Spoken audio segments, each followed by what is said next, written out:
I'm going to demonstrate what my problem is with this 2007-2008 Dodge Charger V6 4.7.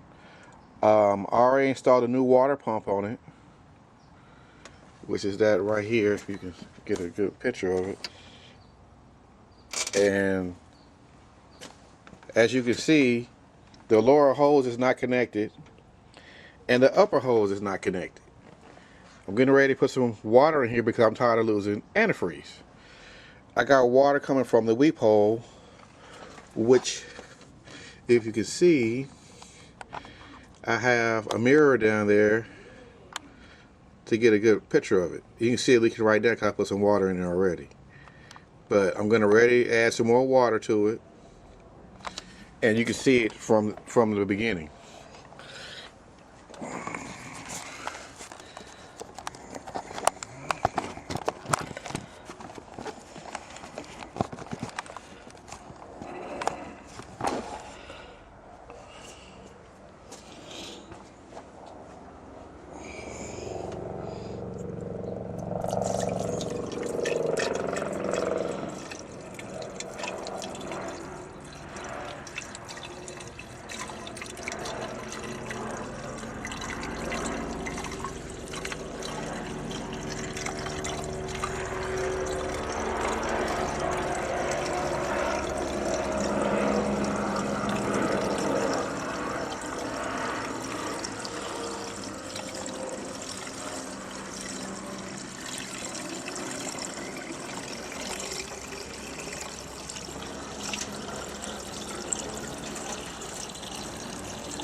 That's full of water.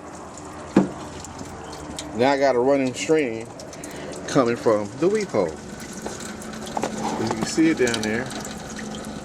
I'll get you a better shot.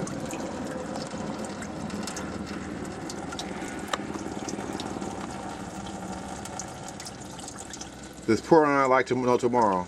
So my question is, that's a mirror, so you look at it upside down, and that's, like I said, the hose is not connected. The only hose connected is that aluminum one right there that goes into the coming from the tank, going back down. So my question is, with it running out like that, is there another hose and there's something else connected to that weep hole for it to come out like that? Because there's no pressure on it, no nothing, and it's leaking like it's no tomorrow. We'll love some help on this, please. Thank you.